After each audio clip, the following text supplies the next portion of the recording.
The sky above Earth changed on a Tuesday morning. Olivia Winters was drinking coffee when the call came through. As Fleet Admiral of Earth's Defense Force, she knew this day would eventually come. She just hadn't expected it so soon. "Admiral, we have multiple objects appearing beyond lunar orbit," said the voice of Lieutenant Alan Rodriguez. "They're big, really big." Olivia put down her coffee mug. "How many?" "Over 300 vessels. Largest is approximately 8 kilometers in length." She closed her eyes briefly. Humanity had prepared for this moment for decades, but preparation and reality were very different things. "Alert all commands, I'm heading to Luna Base now." The journey to Luna Command took less than an hour in her priority shuttle. By the time she arrived, the alien fleet had moved closer to Earth and taken up positions in high orbit. The command center buzzed with controlled activity as officers monitored screens showing the massive ships. "What do we know about them?" Olivia asked as she entered. Commander Heather Mills turned from her station. "They're called Draconians. Their ships match patterns we've seen in deep space scans from the Andromeda sector. They've conquered at least 17 star systems in the last 50 years. Olivia studied the main screen. The alien ships were dark, angular, and reminded her of ancient Earth predators. "Have they made contact?" "Not yet. But they're scanning everything. Our cities, our oceans, our defense installations, they're being very thorough." "And our special measures?" Heather nodded. "All in place. Dr. Kelly reports that Project Guardian is fully operational." "Good. Now we wait for them to make the first move." They didn't wait long. Within an hour, a communication request came through on all Earth frequencies. Olivia nodded to the communications officer, and the main screen changed to show the face of a reptilian being. Its scales were dark green with gold patterns, and its yellow eyes had vertical pupils. It wore ornate armor with symbols that likely indicated high rank. "People of Earth," the creature spoke in perfect English, its voice deep and slightly raspy. "I am Grand Marshal Zarthul of the Draconian Empire. Your planet is now under our control. You will surrender all military assets and prepare for integration into our empire." Olivia stepped forward. "This is Fleet Admiral Olivia Winters of Earth's Defense Force. We are a sovereign world with no interest in becoming part of your empire. We request peaceful dialogue instead." The Draconian's mouth twisted in what might have been amusement. "Admiral Winters, our scans show your defensive capabilities are minimal. You have no significant space force. Resistance would be pointless and would only result in unnecessary destruction. Perhaps you should scan again, Grand Marshal. You might be surprised by what you find." Zarthul's eyes narrowed. "You have 72 hours to surrender. After that, we begin planetary bombardment. Choose wisely." The screen went dark. "Well, that went as expected," Olivia said, turning to her staff.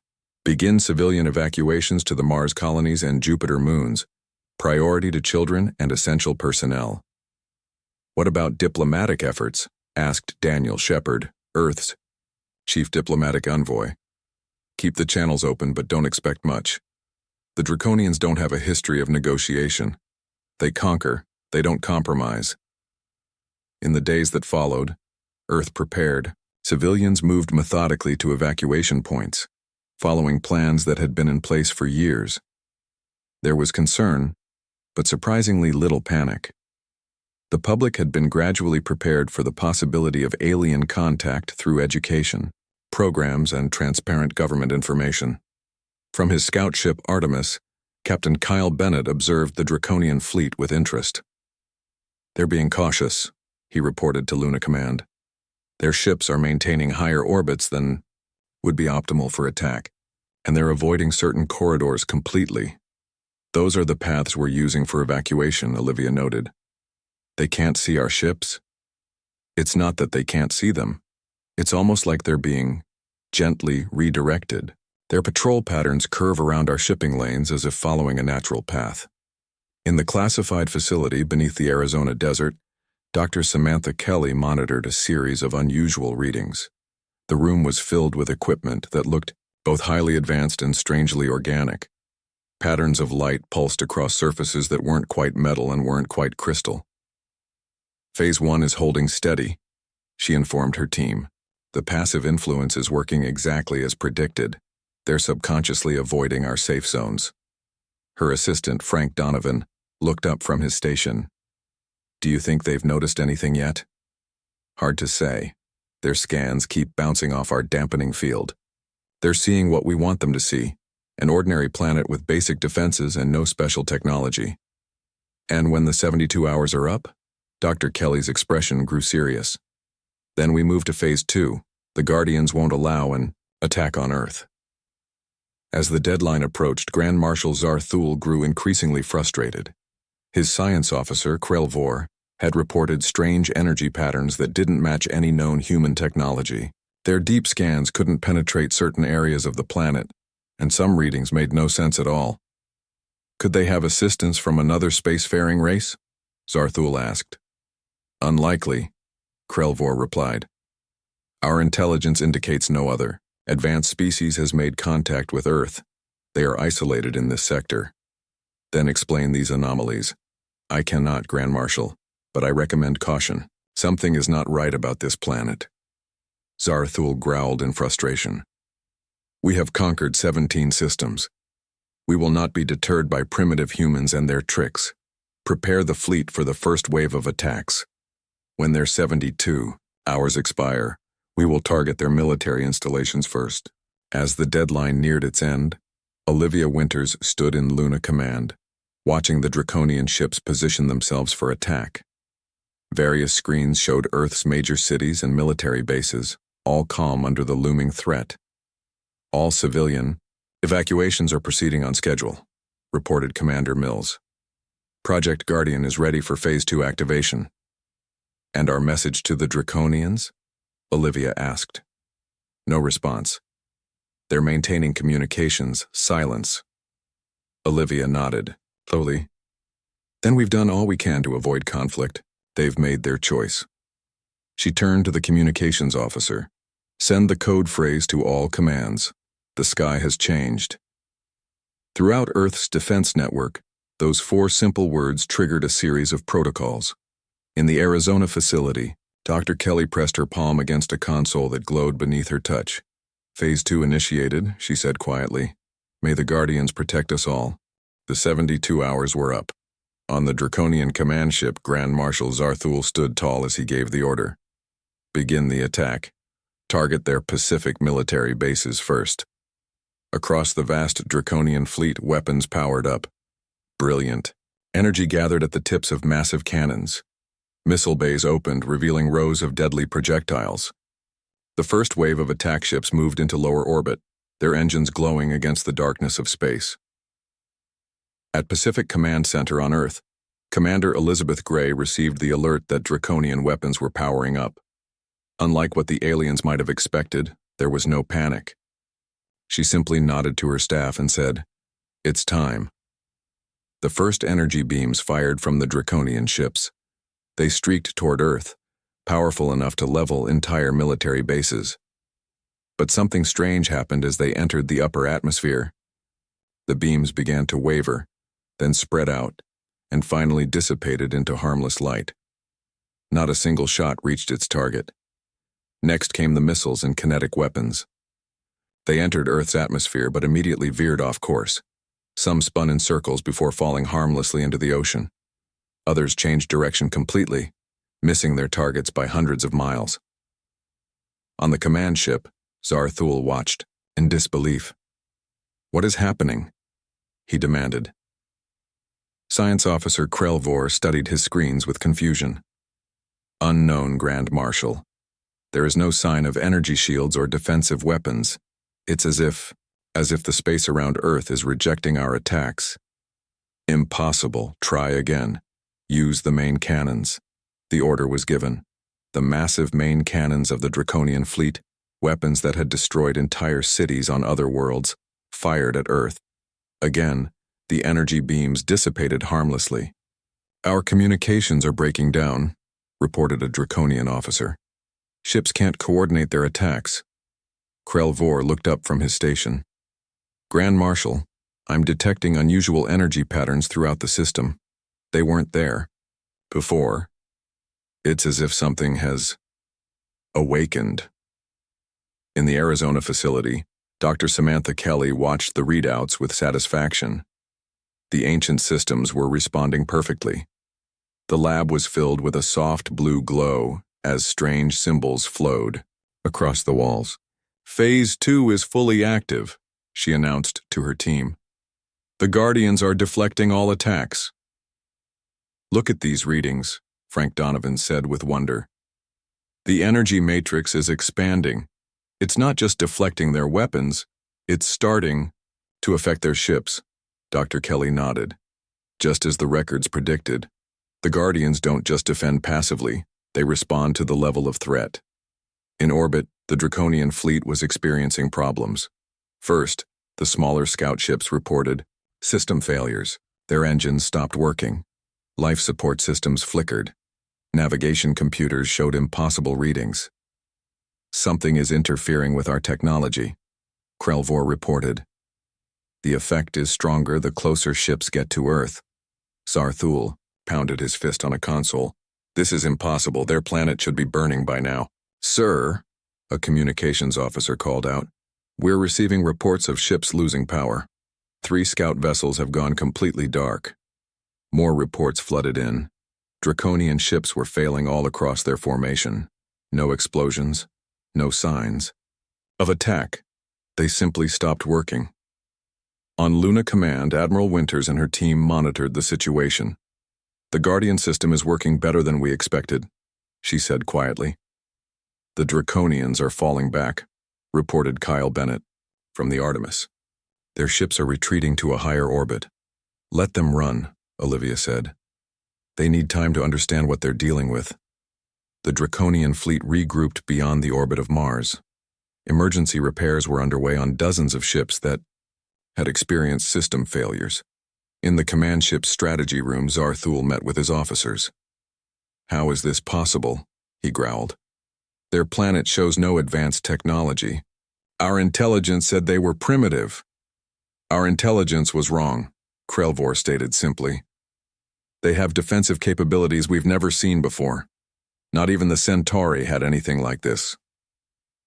Another officer spoke up. Could it be some natural phenomenon? Something unique to this solar system? Natural or artificial, it doesn't matter, Zarthul said. We need to find a way past it. We have conquered 17 systems. We will not be stopped by one stubborn planet. I recommend caution, Krelvor said.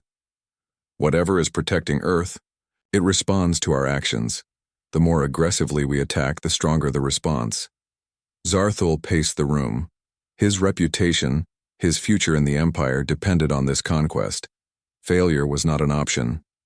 Prepare a new attack plan, he ordered. We'll use all our ships at once. Attack from multiple directions. Whatever this defense system is, it can't protect the entire planet at the same time. Back on Earth, President Natalie Foster met with the Joint Chiefs of Staff in the White House. Situation room. The mood was cautiously optimistic. The first wave has been repelled with 0 casualties, General Jason Conrad reported. The Guardian system performed exactly as Dr. Kelly predicted. And our people? The President asked. Evacuations continue on schedule. We've moved 20% of the priority population to Mars and the Jupiter moons.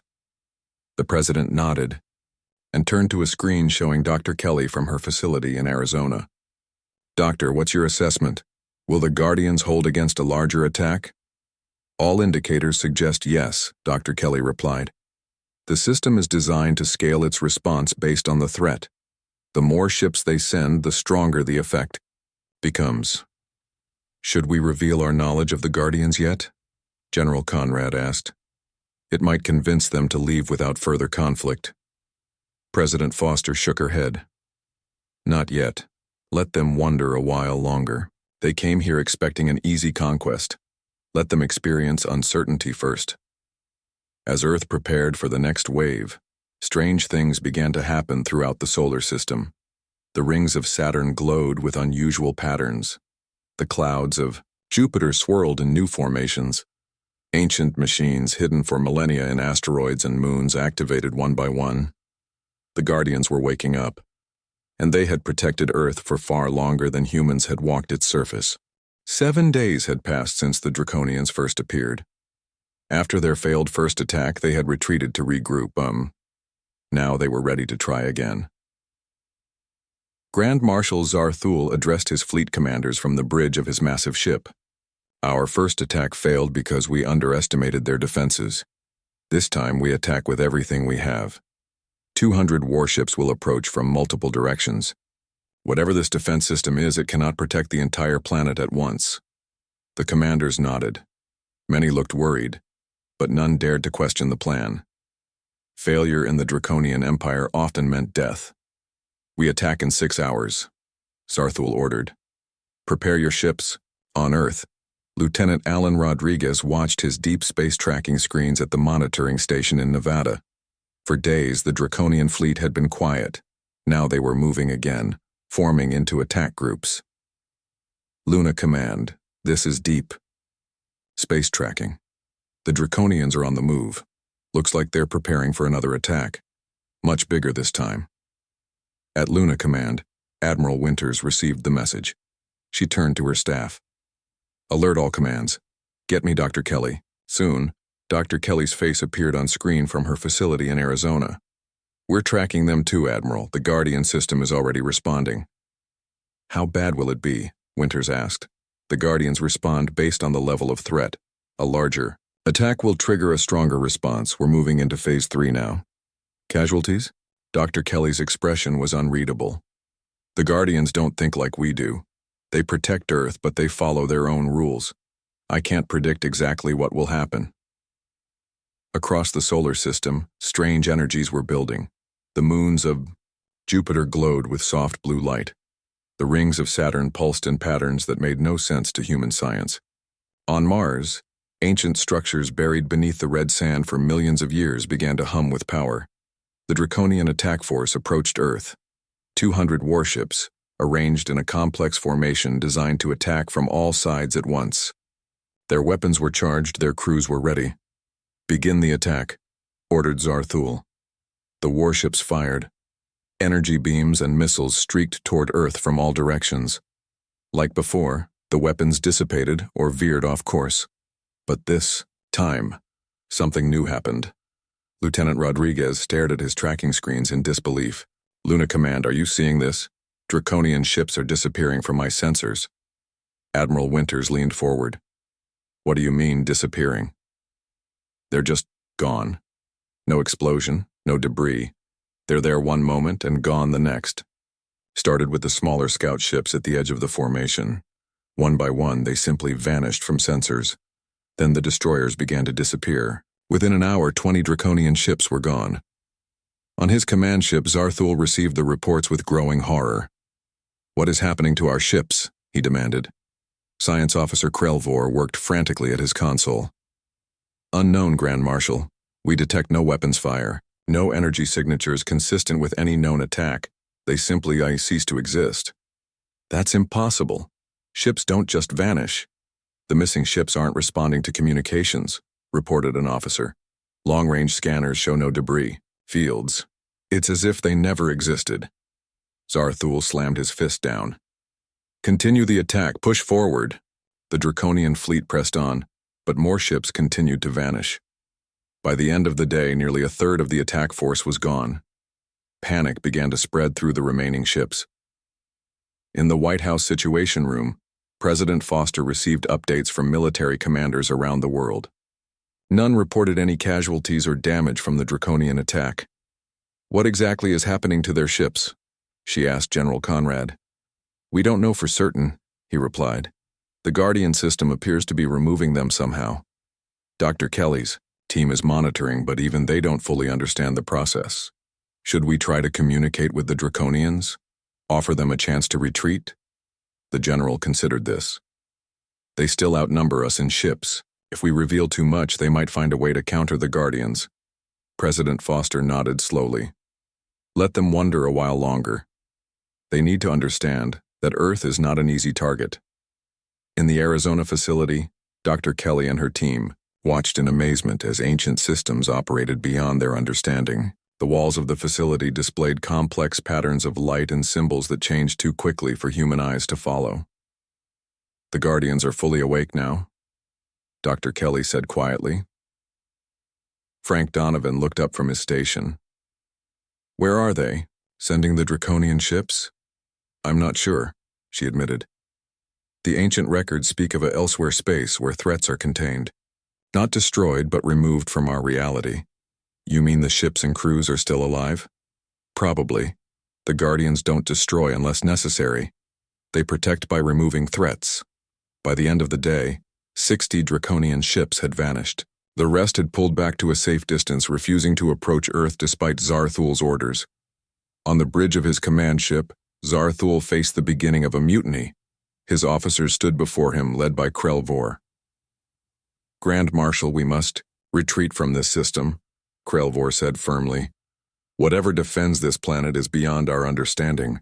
We've lost a third of our fleet without firing a single effective shot. Cowards, Zarthul snarled. The Empire does not retreat.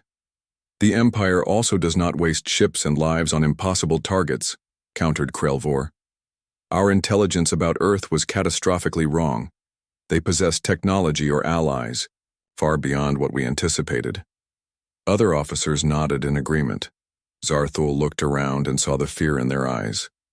It was the same fear he felt but refused to show. We will withdraw to the outer system, he finally said. But we will not leave. Not yet. We need to understand what we're facing. Send probes to track the energy patterns. Perhaps we can find a weakness. As the Draconian fleet retreated, humans around the world watched the skies with a new understanding. They were not alone in the universe, but they were also not defenseless. The ancient Guardians had awakened, and humanity's greatest secret was about to be revealed. 2 weeks had passed since the Draconian fleet first appeared in Earth's solar system. After losing a third of their ships to the mysterious vanishings, the remaining vessels had pulled back to a safe distance near Jupiter's orbit. They maintained their positions, neither attacking nor retreating. On the Draconian command ship, Grand Marshal Zarthul stared at the display showing Earth, so peaceful and blue against the blackness of space. He had never failed to conquer a world before. His pride was wounded, but more than that, he was confused. In 17 successful invasions, he had never encountered anything like what protected Earth. The probes have returned with more data, Science Officer Krelvor announced, approaching, with a data tablet. The energy patterns protecting Earth are consistent throughout the solar system. They appear to be centered on specific locations on several planets and moons. Have we determined what caused our ships to vanish? Zarthul asked.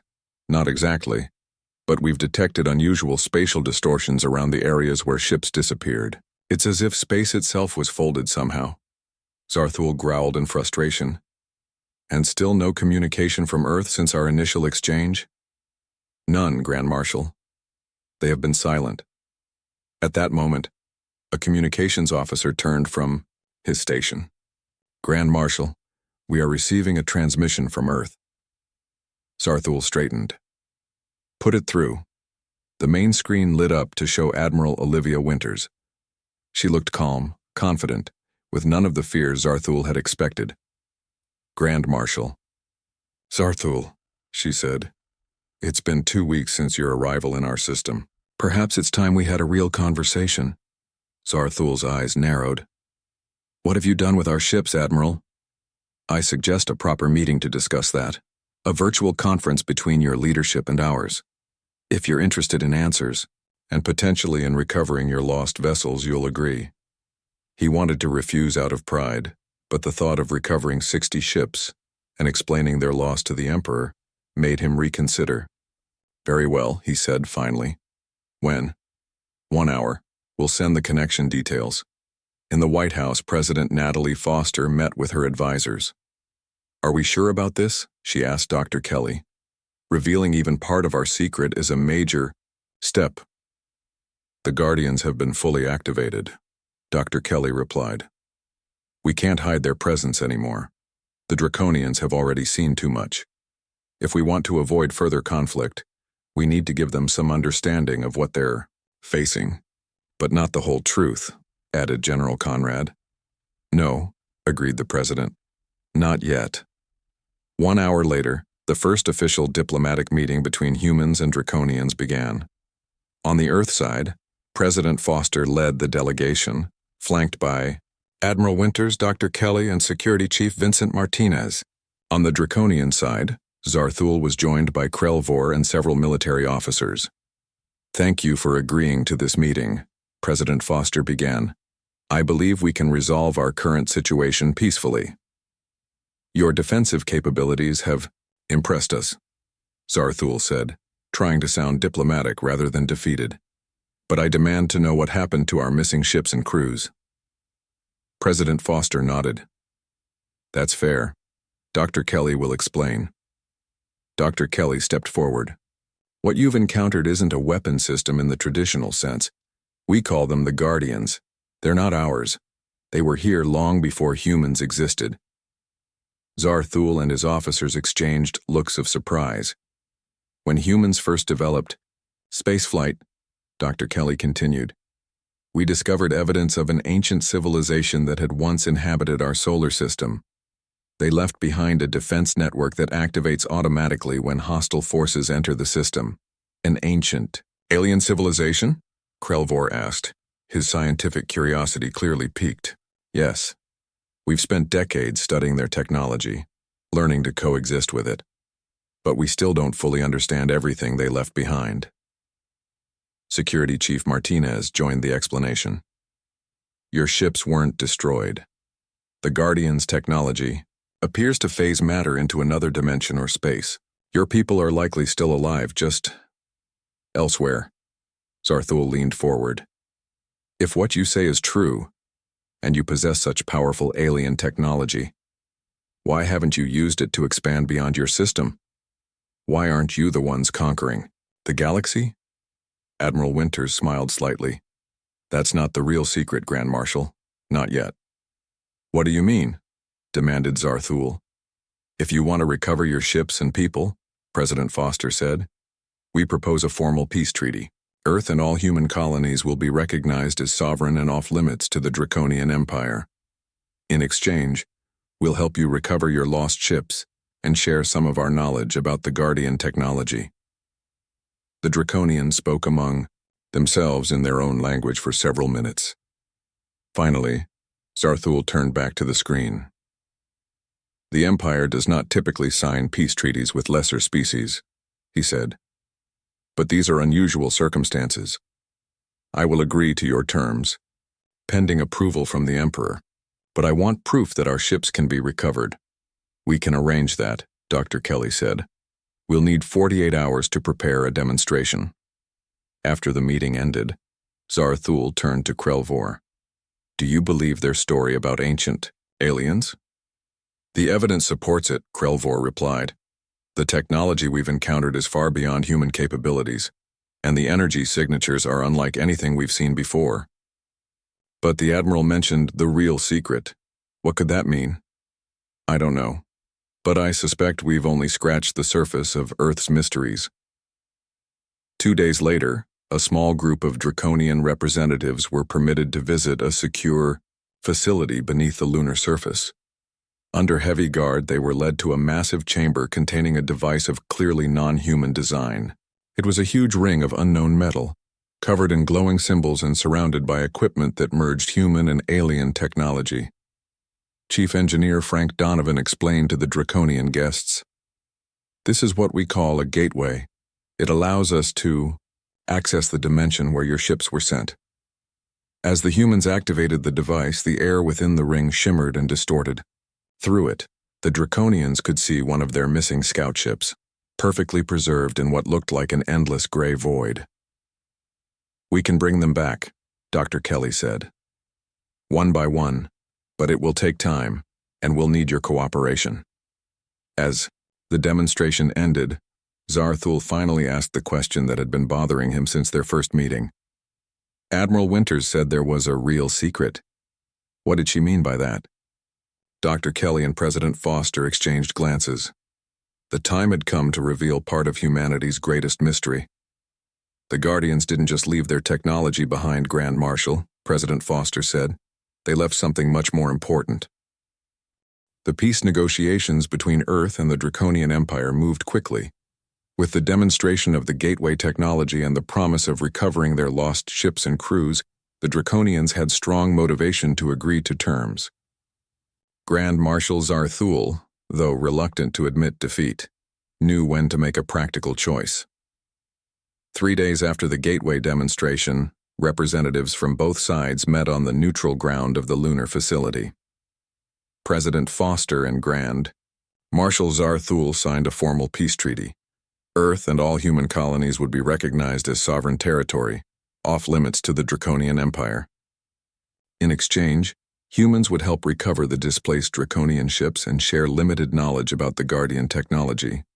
As the documents were finalized, Zarthul turned to President Foster. "You have honored your part of our agreement. Now I believe it's time you shared the rest of your secret." Admiral Winters mentioned there was more to the story. President Foster nodded. "You're right. Please, follow me." The human and Draconian delegates moved to another section of the lunar facility. This chamber was larger than the gateway room, and at its center stood what appeared to be an ancient stone altar covered in strange symbols. The symbols matched those seen on the Guardian technology throughout the solar system. Dr. Kelly stepped forward. "What we're about to show you goes beyond the technology you've seen so far. It explains why humanity has never expanded beyond our solar system, despite having access to such advanced technology." "I don't understand," said Zarthul. "The Guardians didn't just leave their technology behind, Grand Marshal," President Foster said. "They left themselves." Confusion showed on the Draconian faces. Dr. Kelly touched the stone altar, and it began to glow with soft blue light. A holographic display appeared above it, showing strands of DNA, the basic building blocks of life. When our scientists first began studying human DNA in detail, they discovered something unexpected. Sections that were previously thought to be junk DNA with no purpose actually contained complex codes that match the symbols found in Guardian technology. The hologram shifted to show a comparison between human DNA and the Guardian symbols. "The ancient civilization didn't go extinct," Dr. Kelly continued. "They merged their genetic code with early humans thousands of years ago. They became part of us." Zarthul and Krelvor exchanged shocked glances. "Are you saying that humans are part alien?" Krelvor asked. "Yes," replied Dr. Kelly. "The Guardians didn't want to just leave their technology behind. They wanted to leave their knowledge, their essence. But they knew that simply giving advanced technology to a primitive species would lead to disaster. So they found another way." Security. Chief Martinez added, "Certain genetic markers in human biology allow us to interface with Guardian technology in ways no other species can. That's why we can activate their systems, why we can control the gateways. We aren't their successors," Admiral Winters explained. "We're their descendants. The reason we never expanded beyond our system is that we're still learning what we truly are, our potential. What you witnessed was only a fraction of capabilities we're still discovering." The hologram changed again to show brain scans of humans interacting with Guardian technology. "Only about 20% of humans carry enough Guardian DNA to directly interface with their technology," Dr. Kelly said. "Those of us who do have been studying and awakening these systems gradually. Too much too quickly could be dangerous, not just for us, but for anyone who might encounter us." Zarthul stood silently, absorbing this information. Finally, he spoke. "This explains much. No wonder your planet was so well defended. You didn't need fleets or weapons platforms. You are the weapon." "Not a weapon," President Foster corrected. "A safeguard. The Guardians were not conquerors like the Draconian Empire. From what we've learned, they were explorers and protectors. They seeded many worlds with life, then withdrew to watch it develop naturally." "Why Earth?" asked Krelvor. "Why choose humans?" "We're not entirely sure," Dr. Kelly admitted. "But ancient records suggest they saw something in our ancestors. Adaptability, creativity, compassion. Qualities they valued. In the days that followed, the first of the displaced Draconian ships began returning through the gateway. Crews emerged confused but unharmed. They reported experiencing what felt like only hours in the strange gray dimension, though weeks had passed in normal space. As the ships returned one by one, Zarthul prepared to depart with the news that would shake the Draconian Empire to its core. Before leaving, he met with President Foster one final time. "What will you tell your Emperor?" she asked. "The truth," Zarthul replied, "that Earth is protected by technology far beyond our understanding, that humans carry the legacy of an ancient and powerful civilization, that any attempt to conquer this system would be foolish. And the peace treaty? I will honor it. And I suspect the Emperor will as well once he understands what we faced here. The Empire has conquered many worlds, but we are not fools. We know when we are outmatched." As the Draconian fleet finally departed Earth's solar system, they carried with them a message that would spread throughout the galactic community. Earth was not to be trifled with. Humanity was not simply another primitive species taking its first steps into space. They were the living legacy of the Guardians, one of the most powerful civilizations the galaxy had ever known, and they were only beginning to awaken to their true nature. On Earth, life gradually returned to normal. The evacuated citizens came home from Mars and the Jupiter moons. The Guardian systems, having served their purpose, returned to their dormant state, watchful but quiet. In the Arizona facility, Dr. Kelly and her team continued their work, unlocking more secrets of their dual heritage. Each discovery brought new questions, new possibilities. "Do you think we'll ever understand it all?" Frank Donovan asked one evening as they studied the ancient symbols. Dr. Kelly smiled. "Maybe not. But that's the beauty of being human, isn't it? We keep searching, keep learning. And now we know we're not alone in that journey. We never were." Above them, the night sky sparkled with stars, each one a potential destination, waiting for the day when humanity was ready to share their Guardian's legacy with the wider universe.